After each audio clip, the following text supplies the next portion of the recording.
In Syria, the international community is facing increasing pressure to do something. Today, the British Foreign Secretary, William Hague, is meeting with U.S. Secretary of State John Kerry. This meeting taking place in Washington today. A specific note will be whether or not to begin arming the rebels with weapons.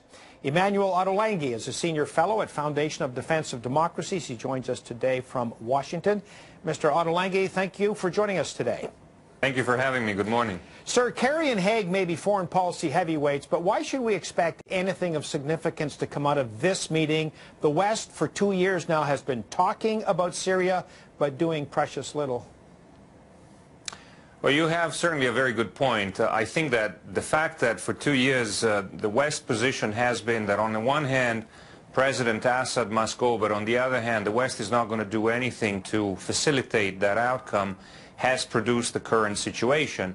So perhaps very late in the day, there is a hope that the West now is going to reassess its posture.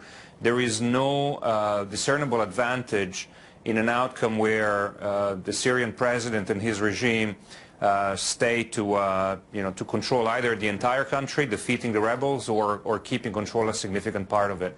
And so that's, I think, what is going to be discussed today. What ways can the West embrace in order to help tip the balance in the other direction? There are Western countries that have spoken in favor of arming at least some of the rebels, but to date the President of the United States has been reluctant to do this.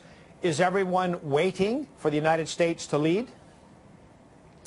You know, the problem is that the United States remains, in the world of today, the biggest and most important player. There is very little that the others can do on their own. Providing, small light arms and ammunition is certainly within the reach and the abilities of countries like France and Great Britain.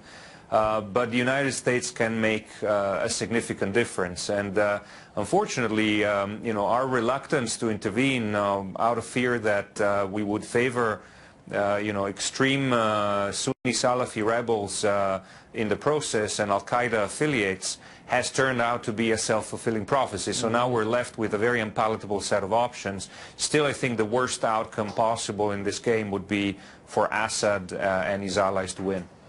Well, I was going to ask that because chemical weapons apparently is not a line in the sand drawn by anybody, certainly not by the Americans. What if Assad appears to be winning? And you know what's been going on this week. It looks like the tide may have turned.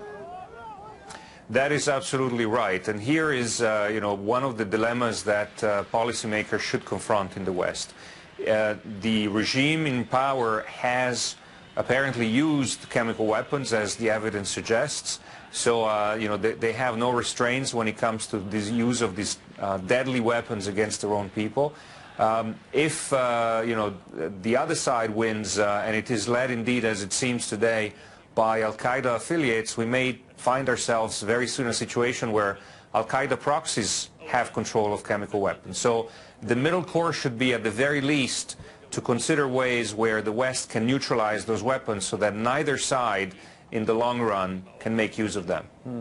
Emanuele Ottolenghi is a senior fellow at Foundation of Defense of Democracies. Good to see you, sir. Thank you very much.